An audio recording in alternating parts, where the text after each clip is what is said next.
A company hopes to address the environmental damage of plastic by becoming plastic neutral. The mission is to offset the company's annual plastic footprint and preventing plastic from winding up in the oceans. How do they plan to sustain this idea, and how other companies can possibly follow this plastic neutral initiative? Let's go straight to the source of the story. We have Generation Hope Chairwoman and President Nanette Medved-Po. So good to see you again, Nanette. Thank you. And again, a lot of good news. So I want to start with this. For those who may not know, the good news is because of the company, your social enterprise, you continue to build classrooms, well, from the beginning, from selling Hope water that we find in various establishments. I want to ask you this first. How many classrooms have you built so far? Okay, I think as of our last count, we're always building. So, but I think as of the last count, we have 78. But we're really hoping to ramp that up in 2019. Nanette, this is what we're seeing. That's the Hope classrooms. Is that what you call them? Yes. Hope classrooms. Yes. Every time you see that, how does that make you feel?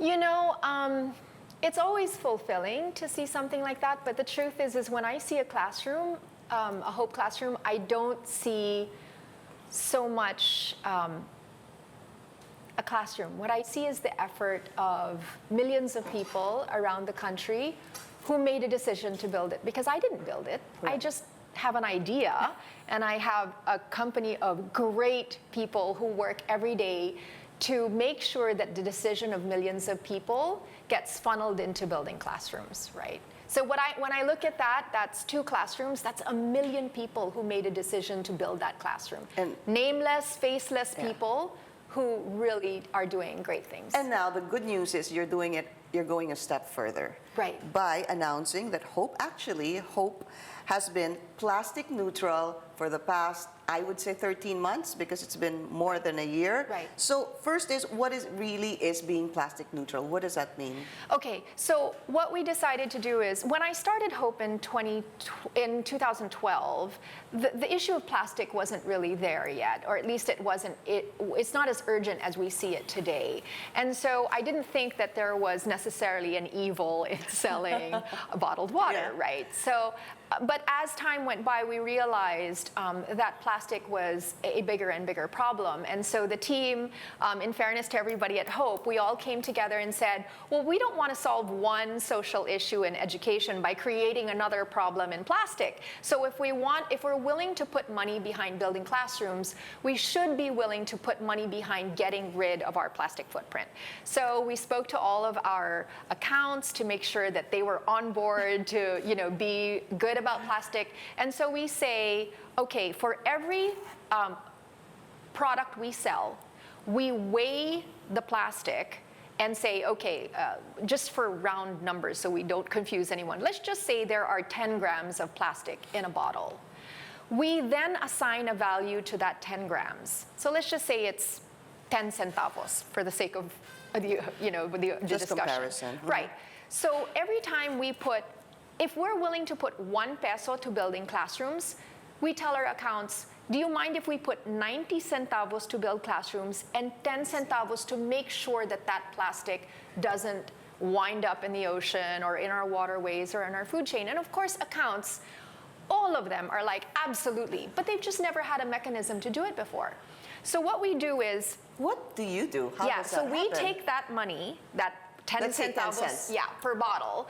Just like we have a fund for classrooms, we have a fund for plastic, and it's called a non-specific plastic surcharge, recovery surcharge. It's very complicated.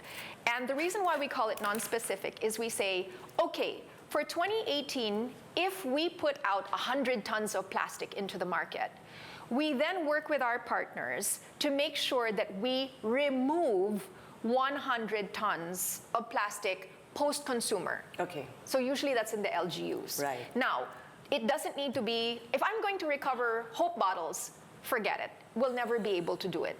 But if a company says, I'm going to get non-specific plastic, meaning I can get Coke bottles, I can get cooking oil bottles, shampoo bottles, as long as it's plastic and I'm removing it from the environment, 100 tons equal to my footprint, then I should be plastic neutral. So in other words, my footprint is zero. Right. Right. So that's what we're aspiring for. So for 2018, we were able to do it with the help of amazing partners as our pilot.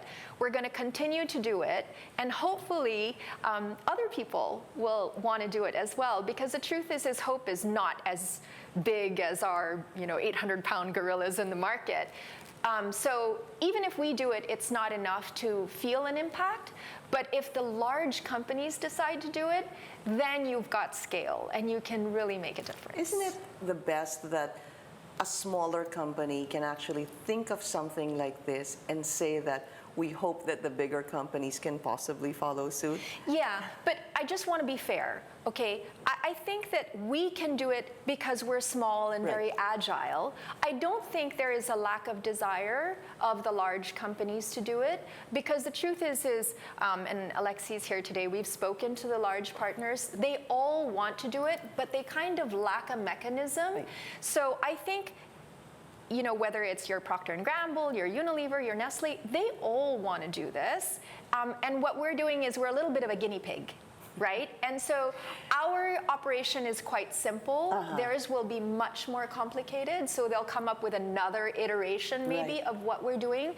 But what we're demonstrating is that the market tolerance for being able to build in a recovery surcharge in a product is acceptable to the consumer, because the consumers care. Yeah.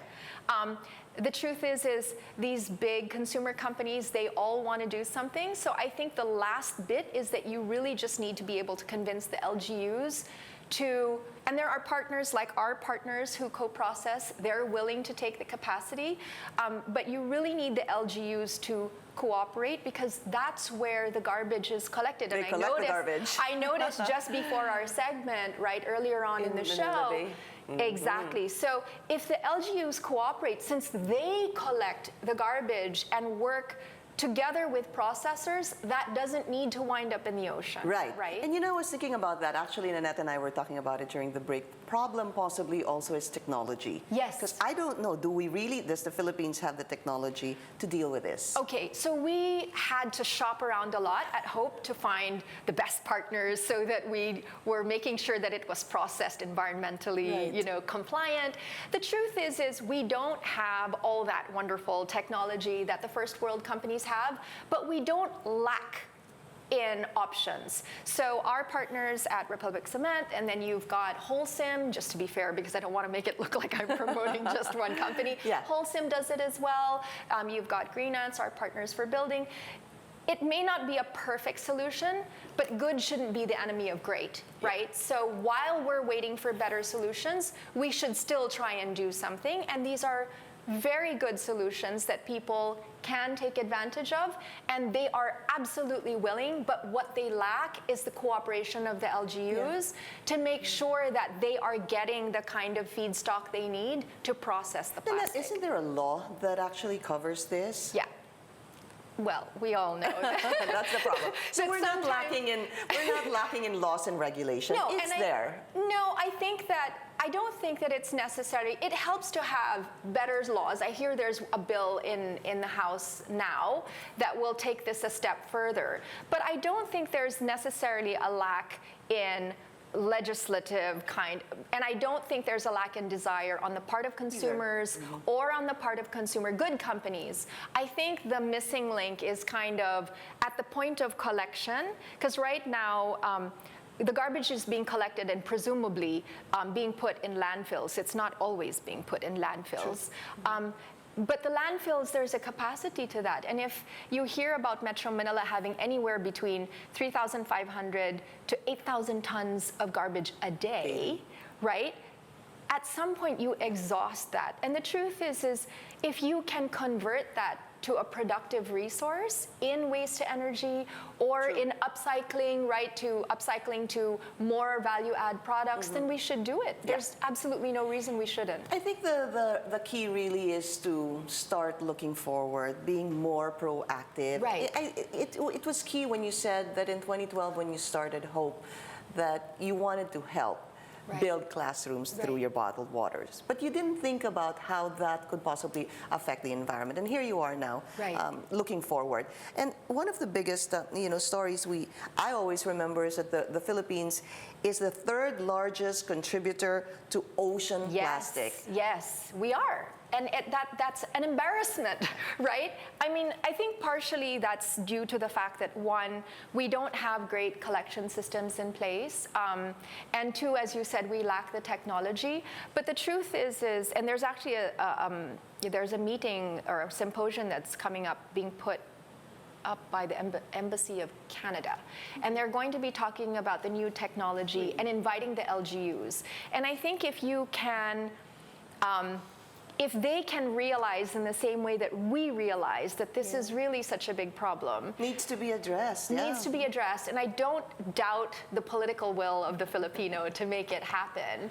I think if we can just get some LGUs on board and show success stories, that there is no doubt. Sometimes it's really a model that they need to follow, so right? In the case of Hope, that's what we're hoping. We're saying if we can present a proof of concept, even if it's small, that maybe others will be inspired to do the same thing. I want to say thank you for that too, because more and more individuals right now are, even in Boracay, when they reopened Boracay, they banned the use of the single-use plastic in the island. There are more people who are conscious about it now. And if you have personalities such as yourself and even other personalities taking the lead here, helping in their own way. That means a lot. And I think that, and in as much as the Boracay story is very, very impressive, I must say, I think we should also, that's a bit of an extreme swing of the pendulum.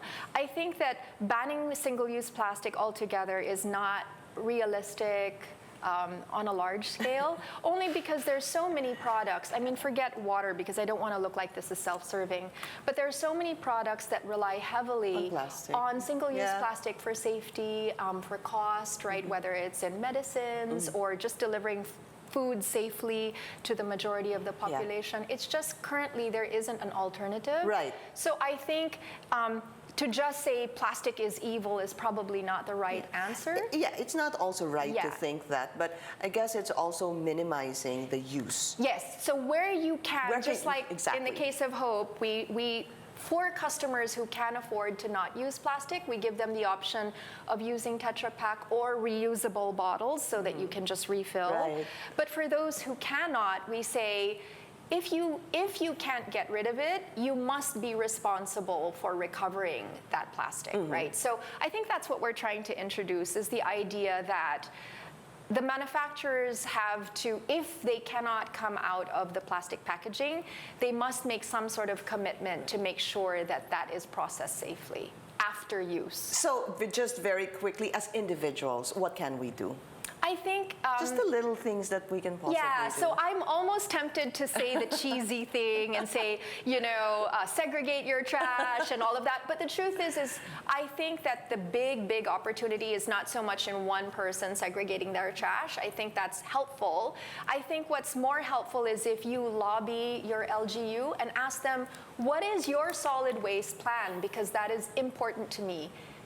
As a voter, right? Because if you get enough people who indicate that they are, that they care, then the LGU has an incentive to pay attention, and that then addresses a much larger issue. Now that the elections are coming up, that should be part of their campaign agenda and their promise. Thank you so much, Nanette Medved-Po. Good to see you. Good luck. And thank you for joining us here on The Source. I'm Pinky Webb. You're watching CNN Philippines.